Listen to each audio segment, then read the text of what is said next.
Écoute, écoute.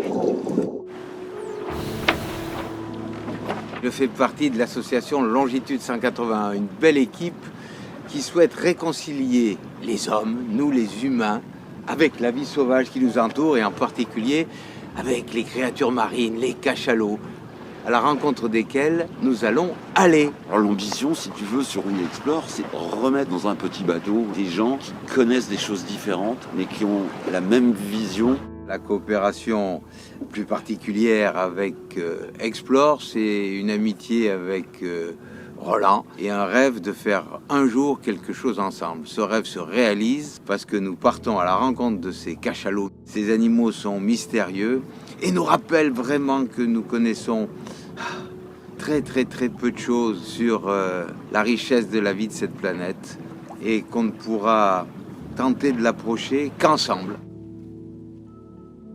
Pour vivre en harmonie avec les créatures marines et avec les cachalots, il faut les connaître.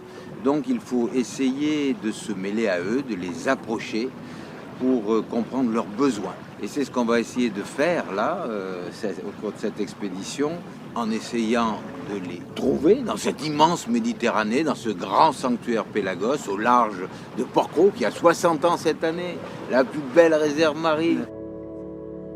On va les rechercher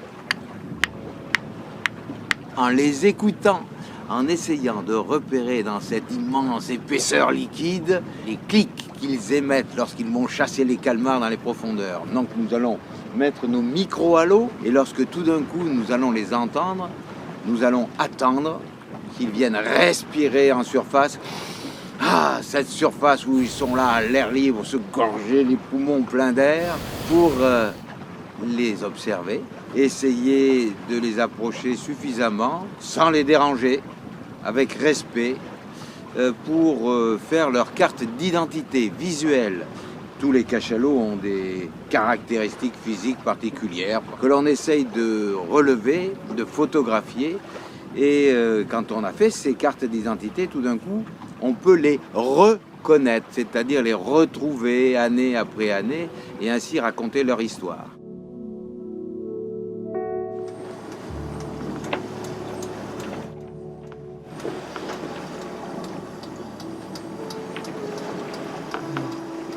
Voilà, tu sens l'accélération là.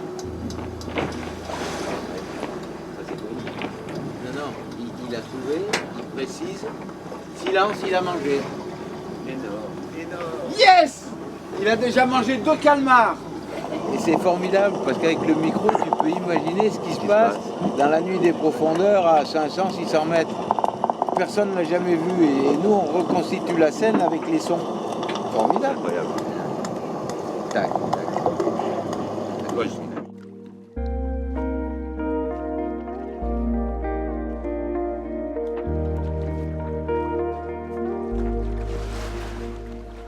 grâce à ce bateau merveilleux que Roland et toute son équipe ont mis à notre disposition, on a pu monter cette expédition qui était un pari, parce qu'on a eu 4 jours pour rencontrer des cachalots, c'est très peu. Une pleine réussite. Là, clairement, une pleine réussite. À la fois d'un point de vue scientifique, puisqu'on a vu 9 cachalots, on en a vraiment identifié que 4. Je ne m'attendais pas à ce que nous en rencontrions autant. Je pense que très rapidement, comme nous l'avons fait à l'île Maurice, on va obtenir des résultats qui vont un petit peu bouleverser ce qu'on sait sur les cachalots en Méditerranée.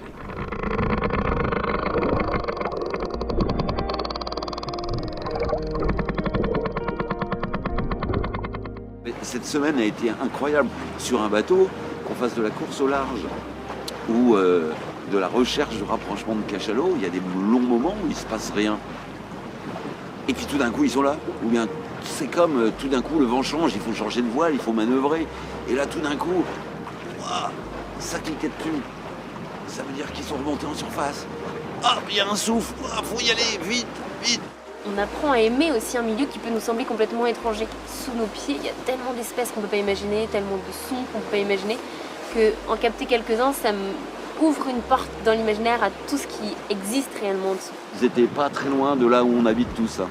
Et ils sont dans un océan qui est quand même le tapis sous lequel on cache la poussière, quoi. À partir du moment où on est vivant sur une planète qui s'étiole, on est légitime à se battre pour préserver la vie. Il faut faire le deuil de cette idée qu'on va d'une baguette magique sauver le monde et qu'on attend juste la recette. Ce sera l'œuvre de toute notre vie, c'est certain, mais ce sera même l'œuvre de plusieurs vies, de plusieurs générations. Ici, jeunes et vieux, on est conscient de ça. Là, on peut remuer des montagnes, on peut remuer des océans et changer la façon de penser, changer la façon de voir les choses.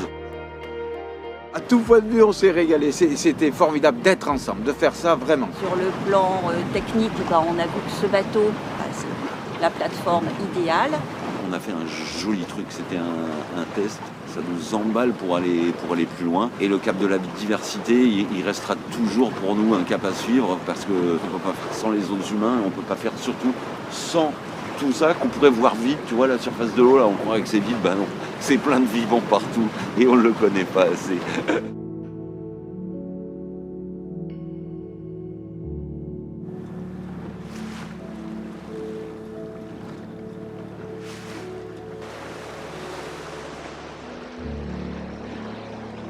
Comment on dit au revoir en cachalot? Ça veut dire plutôt bienvenue. Faisons un bout de chemin côte à côte.